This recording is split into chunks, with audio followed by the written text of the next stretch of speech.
الحمد لله نحمده ونستعينه ونستغفره ونؤمن به ونتوكل عليه ونعوذ بالله من شرور أنفسنا ومن سيئات أعمالنا من يهده الله فلا مضل له ومن يضلله فلا هادي له ونشهد أن لا إله إلا الله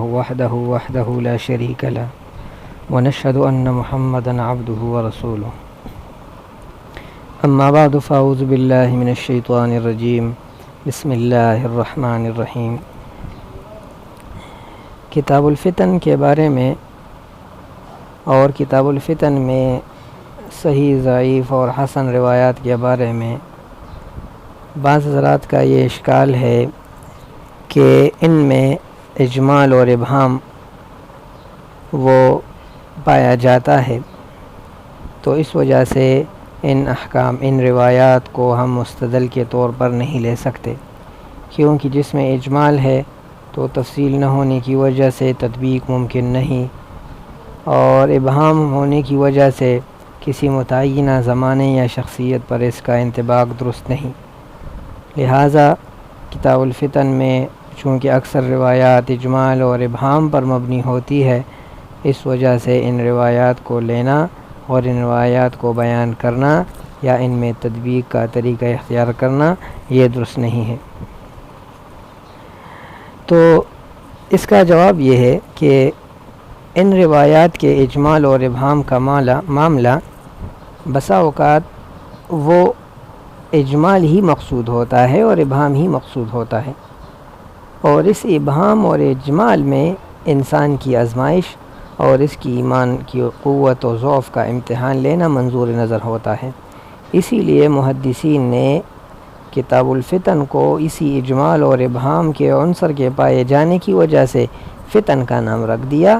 چونکہ فتنہ آزمائش اور امتحان کو کہتے ہیں، تو اس باب میں آزمائش اور امتحان ہے کہ یہ تطبیق یقینی ہے یا ظنی۔ پھر جو ابہام بھی اس کے مصداق کے ظہور سے پہلے ہم کو نظر آتا ہے، تو وہ اس کے مشاہدے سے قبل ہوتا ہے، لیکن جب اس کا ظہور ہوتا ہے تو یہ بات صاف واضح ہو جاتی ہے کہ جو بات اس صورتحال کے بیان کرنے کے لیے درکار تھی، اس سے زیادہ الفاظ کی ضرورت ہی نہ تھی، بلکہ اس کے ظہور سے قبل اور جتنے الفاظ بھی استعمال کیے جاتے وہ اور الجھاؤ کا موجب بن جاتا، اور جتنے الفاظ استعمال میں آ چکے ہیں وہ اس واقعے کا نقشہ کھینچنے کے لیے بہت کافی ہے۔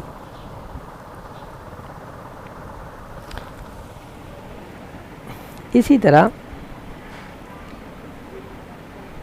کہ بعض امور اس نوع کے ہوتے ہیں کہ ان کی وضاحت کتنی بھی کر دی جائے مگر اس کے ظہور سے پہلے کسی نہ کسی پہلو میں اس کا ابہام رہنا ناگزیر ہوتا ہے۔ پھر حیلہ میں جو طبائع میں ہے، عام طور پر طبائع میں حیلہ بازی ہوتی ہے، یہ بھی ایک محض کا عذر لنگ ہوتا ہے، ورنہ جن پیشن گوئیوں کا ہر پہلو زیادہ سے زیادہ صاف موجود ہے، کیا ضعیف الایمان طبیعتوں کو ان پر یقین حاصل ہوتا ہے؟ نہیں، بالکل نہیں۔ غرض یہ ہے کہ پیشن گوئیوں سے قطع نظر کر لینا معمولی بات نہیں، بلکہ ان حضرت صلی اللہ علیہ وسلم کے دلائل نبوت کے پورے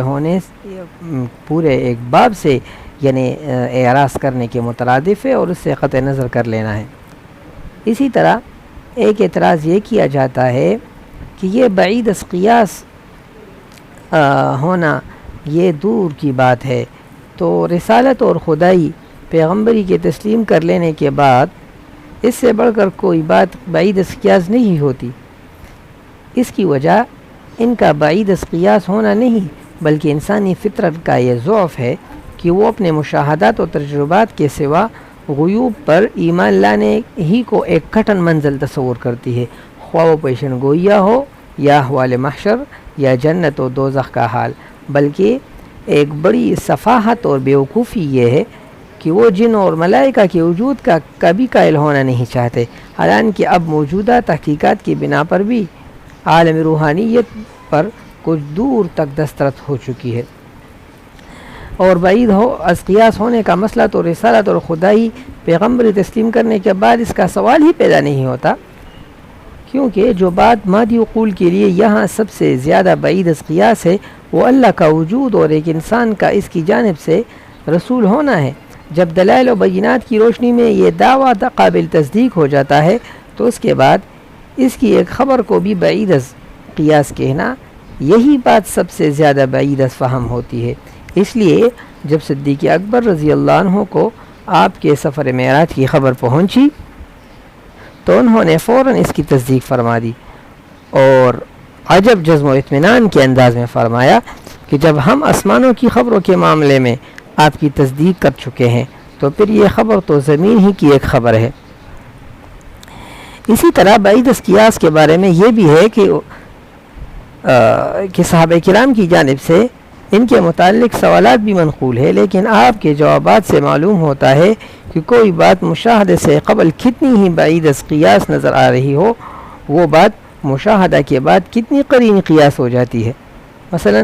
آپ صلی اللہ علیہ وسلم نے محشر میں مرد عورت سب برہنہ جسم قبر سے اٹھ کر میدان میں جمع ہوں گے، یہ روایت فرمایا۔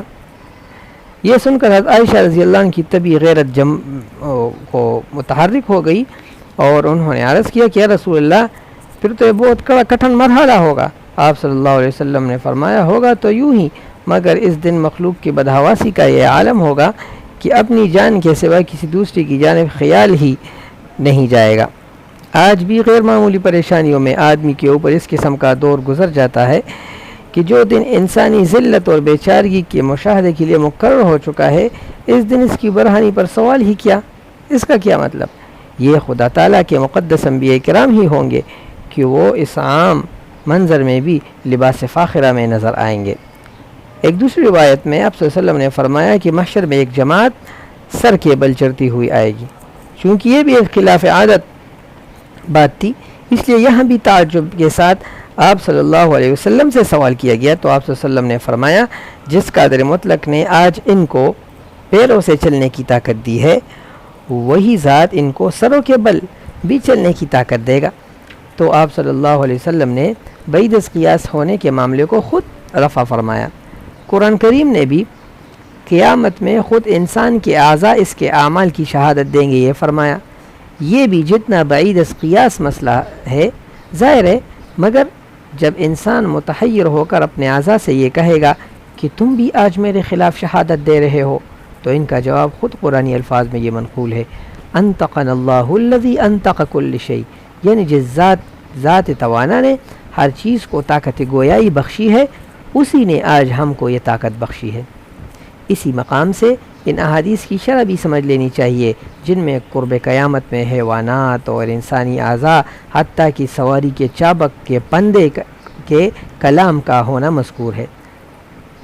موجودہ دور میں ریکارڈ اور یعنی دوسری موبائل اور اسکائپ اور انٹرنیٹ، یہ تو بہت یعنی دور کی ایجادات ہے، بہت اب تو موجودہ زمانے میں تو اب یعنی آن لائن علاج بھی ہوتا ہے، تو جدید ایجادات آگے کہیں جا چکی ہے جنہوں نے جمادات سے آواز پیدا ہونے کو بھی معقول بنا دیا ہے۔ تو اس سے یہ بات معلوم ہو جاتی ہے کہ بعید از قیاس ہونا یہ کوئی بنیادی مسئلہ نہیں، یہ انسانی قیاس کا مسئلہ ہے، اور جن کا قیاس مضبوط ہو تو وہ قیاس وہ اس کو یعنی اس پر منطبق کرنا وہ یعنی آسان ہوتا ہے۔ اس کے لیے جب ایمان اور یقین اس میں آ جائے اور غیب کی باتوں پر اس پر اطمینان ہو تو پھر یہ باتیں یہ کوئی مسئلہ نہیں ہوتی۔ انشاءاللہ آئندہ درس میں بعید از قیاس ہونے کے مسئلے کو خوب اجاگر کیا جائے گا انشاءاللہ۔ صلی اللہ تعالی علی خیر خلقہ محمد و آلہ و صحبہ اجمعین برحمتک یا ارحم الراحمین۔